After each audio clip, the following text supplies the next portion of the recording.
So 2026 is just around the corner, and just like last year, I want to share some predictions for 2026. It's gonna be a good one because there's a lot of things changing and you need to keep up with all the technology changing, the algorithm changes like we saw with Meta Andromeda. So without further ado, jump straight into it. So the first thing, in my opinion, that we'll see is just the use of way more AI ads. I said it last year as well.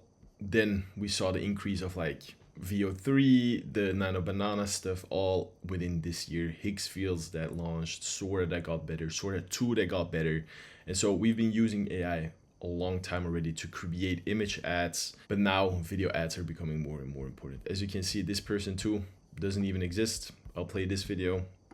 I love my bonnet so much now that instead of taking my bra off as soon as I walk in the door, like many women, I put my bonnet on as soon as I can. That person doesn't exist, fully made by AI, the voice too. And so that shows you the power of AI. And I guarantee you next year is going to be more and more important, right? Not only with ads, I think also with like email marketing, product pages, landing pages, etc., because it's becoming more and more important. Those things will also help with just creating more ads, creating more avatars, testing a lot of different things. And the nice thing is that you don't need UGC creators anymore in the beginning because you can test a lot of things with AI B-roll, with AI ads. We're already using it and you don't see a difference at all, right? So for example, this ad is completely made with AI.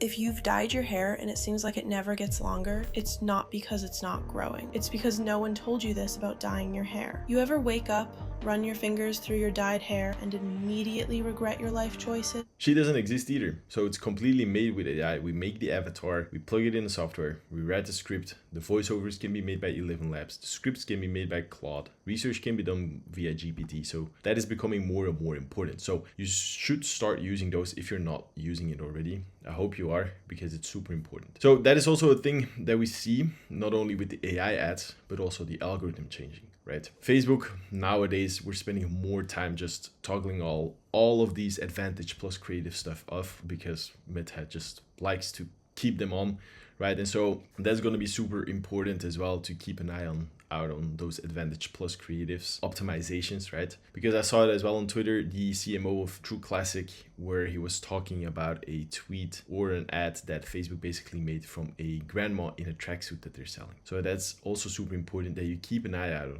on those things, because Meta, yeah, it can be good, like expanding the image or like adding or generating backgrounds, etc. That can be good, but in general, we turn them off. The AI creation or the images creation sometimes gives good output, other times it really doesn't give good output. So that's also super important to see, to keep an eye out, because in my opinion, what will happen is that Meta will give us less and less control, right? So they will take more and more control from all of the AI stuff. We already saw it with the Advantage Plus campaigns. Everything is almost moving towards CBO.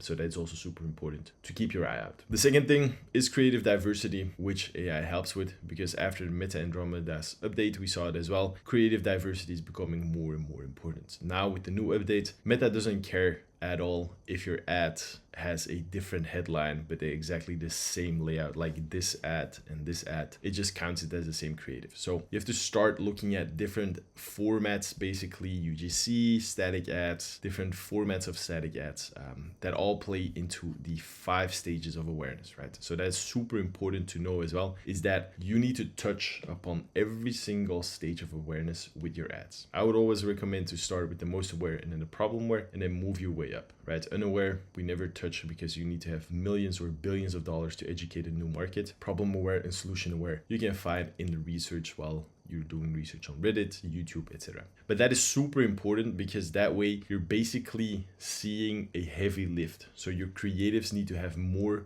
big swingers, home runs type of thing. So instead of just like having a headline, you need to completely change it. So that is super important to see it as well with AI that we're already seeing, right?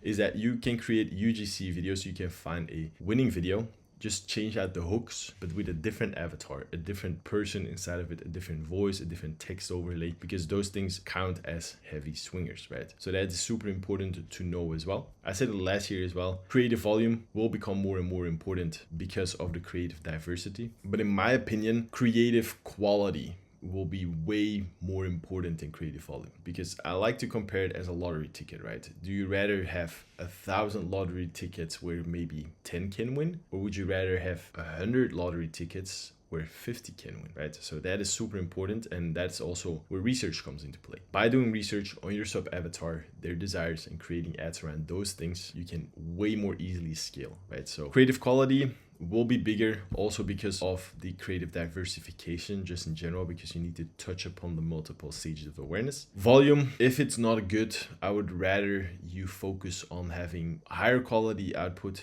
than big volume, right? Only big brands that work with multiple agencies that are specialized in different types of image ads or just like awareness stages, they're able to do a lot of volume. Otherwise, I would just recommend you to stick to the quality and have those big swings, right? And focus on the incrementality of those. Here as well, good, basically visual, right? More creative, no, but more creative diversity. Low diversity ads, they basically waste resources and limit performance based on the Meta Andromeda update, and that we see as well. So never use the same visual again, not the same messaging or the same placements, right? Here you can see it as well. These used to work in the past. Now you really need to have like creative diversity from like UGC images to reviews, etc., right? So that is super important. And like I said, use AI for it. There's no reason why you shouldn't use AI. The other thing is the incrementality, right? Incrementality, super simply explained, it's basically if you have a lemonade stand, every single day, 10 people are coming to your stand and buying, but the next day, you put up a sign that says the best lemonade ever for only $1. You see an increase of 30 people. Did those 30 people come from the ad, or were they gonna buy anyway, right? So that is super important. We saw it with a client of ours that was wasting a lot of money, where we saw the power of incrementality,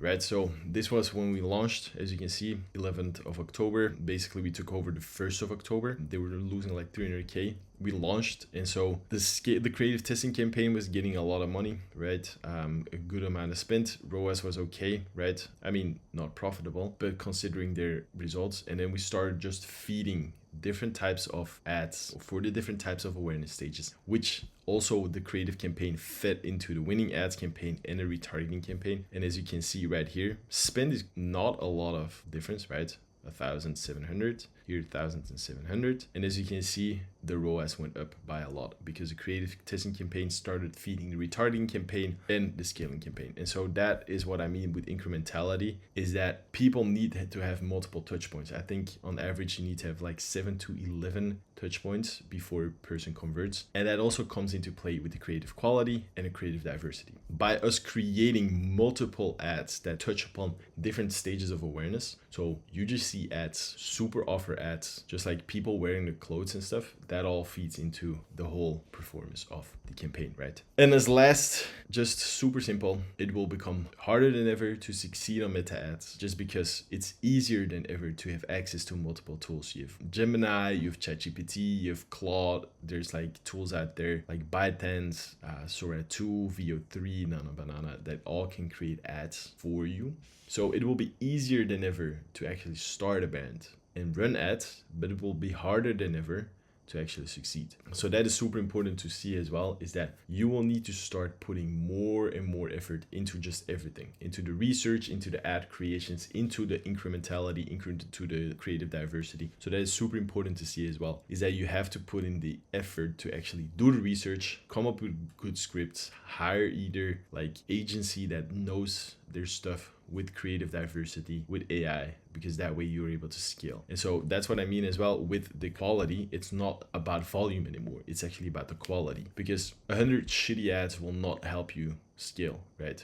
10 super good ads will help you scale. So you need those big swings. You need to take those risks to basically scale. In the past, you were allowed to test like with a small budget. Now you're going to have to test a lot more, right? So that's also what we always do with our campaigns. We only start a creative testing campaign in the beginning, and then we start introducing other campaigns once we have a good fundamental, right? So that is super important to know. If you have any questions, just drop them down in comment. If you have an e-com brand and you want to scale to 100K, 200K, 300K, click the first link down below, book a call with me. I'll see you there. For all the other people, I hope you enjoyed it. I hope you learned a lot of things. If you did, make sure to like and subscribe, and I'll see you in the next one.